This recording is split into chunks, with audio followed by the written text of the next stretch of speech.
Hi, Timothy Unkert here. In this video, I'm going to show you how to set up an environment for programming in Java on a Chromebook. Now, it's not going to be something as as advanced as using like something heavier like IntelliJ or Eclipse.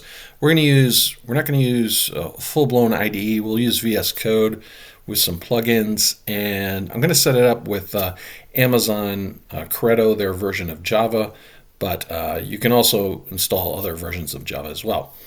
Okay, so the first thing we want to do is enable the Linux development environment. So I'm going to go over here to the launcher, click on that, and let's go to Settings.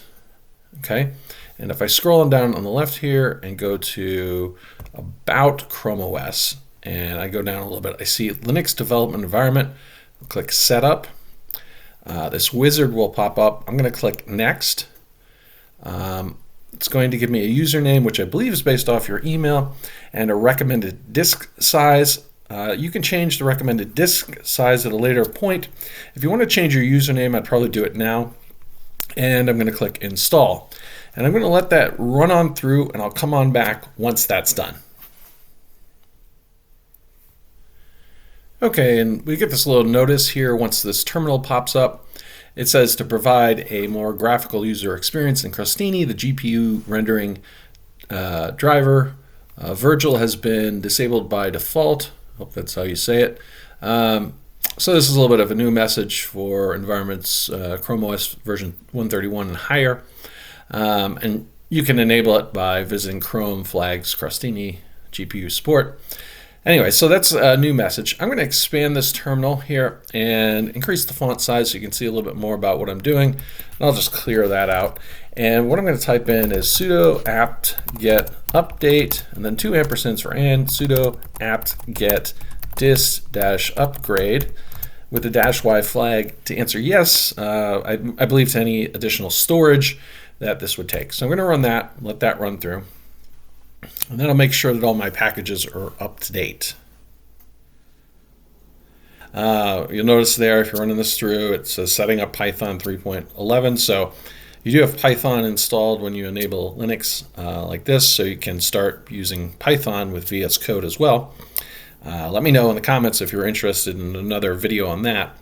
Anyway, so I'm just going to type exit here and get out of the terminal, close this out.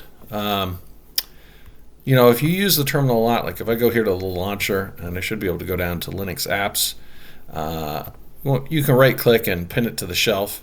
I do use the terminal quite a bit here when I'm using a Chromebook, so that's good to have. All right, so I'm going to open up Google Chrome here, and what I'm going to do is just type in VS Code here to search for Visual Studio Code. And we're brought to this website, code.visualstudio.com. Let's click on that. And we can download this. We want to download the .deb file. If we go to downloads here, now this is a Intel-based Chromebook. We see we've got the .deb download for x64. That's what I'm going to download. But then also ARM32 and ARM64. So if you have a ARM-based Chromebook, you could download for that. I'm going to download the x64, which is going to be for the Intel based. And once it downloads, I can click on my files icon here, go to my downloads folder, and see I have this download here. I'm going to right click on that and click install with Linux. That's going to go out and fetch some information. I'll click install and then OK. And I'm going to let that run through and install. That'll take a moment or two, and I'll come on back once that's done.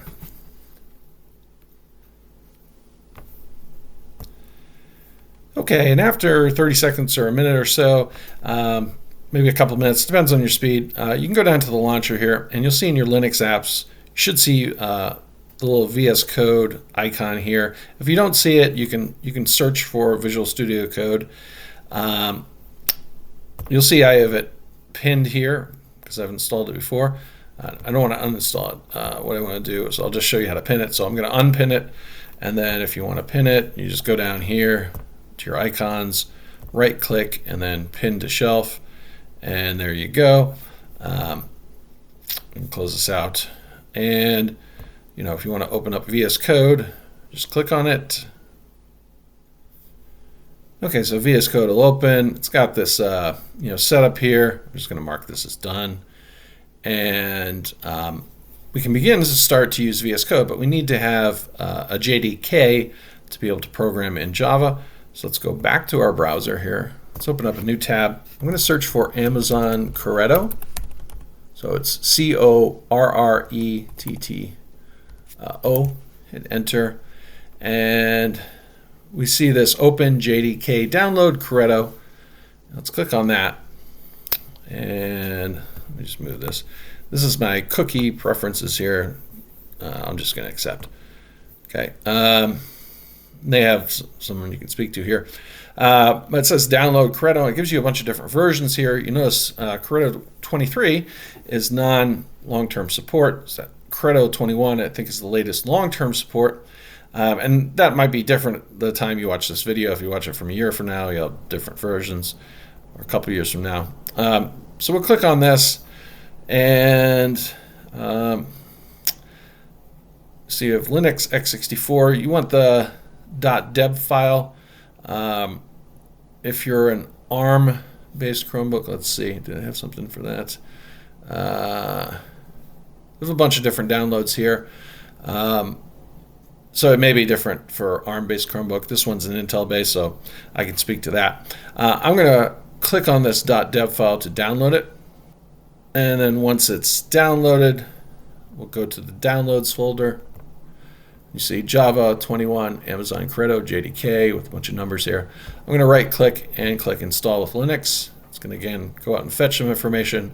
I'll click Install and OK. All right, so what I want to do is I'm actually going to pull up a terminal here. Click on Penguin here to get the actual terminal prompt. See, it's giving me that message again. I'm going to clear that out. And I'm going to type Java -version. And you'll see that we have OpenJDK version 21.0.6. That's the one at the time of this recording. Yours could be different. So we have that set up. So what I want to go here is, let's go here and let's create a folder. So I'm going to click on Open Folder, and then this will give me my Linux desktop, and I can just create a folder here. Let's call this Java. Let's do Java programs. You can call it whatever you want. I'm going to create that, and let's click Open here. And I'm going to say, yes, I trust the authors, because the authors are me. Okay, and then I'm going to go here and create a new file. Let's just call this test.java. You just want the .java extension here. And once you have that, it's going to give you this message to install the Java extension from Microsoft for the Java package. I'm going to click Install. And one thing you notice as this is installing, you can take a look here. You see this is the extension pack for Java from Microsoft. So if you don't have that pop up, you can always search for that in the extensions over here. Okay, it says help Red Hat improve its extension by allowing them to collect usage data. You can either accept or deny. I'm going to deny that for right now, but you could accept it if you want. I'm going to close this out here, and we're in our file here. So we're in our file called test. So we want to do public class. Let me make this bigger for you. Okay. Close out the sidebar. Do test. And then if we type out main, I wonder if it's going to autocomplete for us. So if we type out main, there we go. Now it auto-completes for us, so that's nice. So it gives us a public static void main with the string args here. And then let's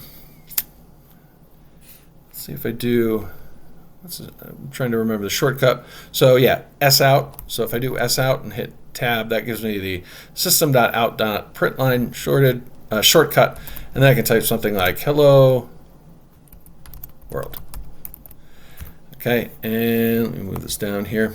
You notice up here, once we install the extension, I'm going to save the file here, and I can click here to run Java, or I can bring this down to run or debug. I'm going to just run, so let's click on that. And you'll see it runs and it outputs hello world. Okay, and there we go. We've got an environment where we can start to, at least start to work with the Java programming language. I'm not saying, go into production on a Chromebook like with this, but if you're learning Java, it's a great way to get going. So hopefully you found this video helpful. If you did, please give it a like and subscribe to the channel. Hope to see you in the next one. Have a great day.